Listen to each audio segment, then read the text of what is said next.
Keadilan tentunya menyangkut sendi-sendi kehidupan bangsa. Keadilan dalam dunia sosial, pendek kata, keadilan untuk semua. Bagi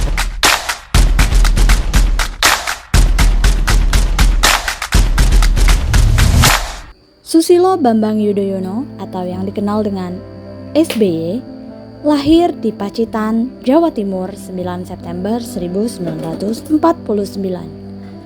Beliau merupakan Presiden Indonesia ke-6 yang menjabat sejak tahun 2004 sampai 2014. Beliau merupakan presiden pertama di era reformasi yang terpilih melalui pemilihan umum secara langsung dalam pemilu presiden 2004. 2 bulan setelah dilantik sebagai presiden, ujian terbesar datang menghampiri SBY.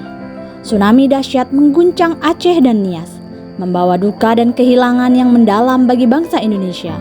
Namun, dengan keyakinan, insting kepemimpinan, dan latar belakang militernya, SBY langsung terbang ke Aceh, memimpin penanganan bencana di tengah krisis. Dengan prinsip quick to see, quick to decide, quick to act, SBY turun langsung ke lapangan memimpin penanganan krisis. Selain itu, ia juga menerapkan open sky policy, membuka jalan bagi bantuan internasional, memadukan diplomasi dan operasi militer selain perang. Tidak hanya krisis berhasil ditangani, tetapi rekonstruksi dan rehabilitasi Aceh dianggap sukses oleh dunia. Kisah ini bukan hanya cerita tentang penanganan krisis, tetapi tentang keberanian, kebijaksanaan, dan legasi seorang SBY yang memimpin dengan hati, pikiran, dan tindakan. Dan kisah ini juga membuktikan kompetensi Bapak SBY sebagai pemimpin. Beliau menggunakan pengetahuan, keterampilan, dan sikap profesional yang sesuai dengan tugasnya.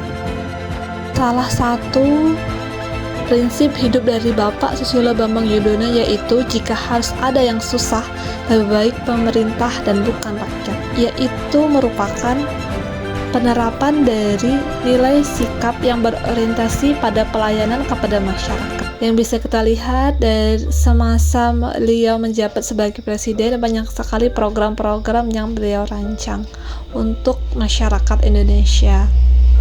Seperti BOS, bantuan operasional sekolah, Raskin, beras subsidi untuk rumah tangga miskin, PKH, program keluarga harapan, JKN, jaminan kesehatan nasional, bantuan untuk penyandang disabilitas, program rumah swadaya, program nasional pemberdayaan masyarakat mandiri, program listrik murah dan hemat, peningkatan kehidupan nelayan, Badan Penyelenggaraan Jaminan Sosial, dan banyak lagi. Presiden Susilo Bambang Yudhoyono memiliki peran yang mencerminkan core value ASN kolaboratif terlihat pada kerjasama yang dijalin oleh pemerintahan SBY, baik dalam skala nasional maupun internasional. Dalam skala nasional, Presiden SBY dibantu dengan kabinetnya, yakni Kabinet Indonesia Bersatu 1 dan 2, fokus pada berbagai bidang pembangunan. Beberapa fokus utama termasuk pembangunan ekonomi, pembangunan nasional, dan pembangunan infrastruktur. Sementara dalam skala internasional, SBY aktif dalam kerjasama ekonomi, investasi, dan diplomasi, termasuk dengan negara-negara di Timur Tengah dan Afrika, serta dalam forum seperti ASEAN dan KTT. Kerjasama ini menunjukkan komitmen Indonesia di bawah pemerintahan SBY dalam menjalin hubungan baik dengan berbagai negara dan organisasi internasional untuk kepentingan nasional dan global. Nilai harmonis tercermin dalam tindakan Presiden SBY yang kerap menyerukan pentingnya menjaga kerukunan dan persatuan di tengah perbedaan. Presiden SBY telah menyetujui usulan Menteri Agama Surya Dharma Ali untuk menjadikan 3 Januari sebagai Hari Kerukunan Nasional atau HKN. Namun menurutnya, HKN ini lebih dari sekedar hari kerukunan beragama. Kerukunan nasional yang dimaksud memiliki makna yang lebih luas lagi. Bangsa ini bukan hanya menginginkan kerukunan agama, tapi juga menghendaki terjadi kerukunan suku, budaya, atau yang lainnya.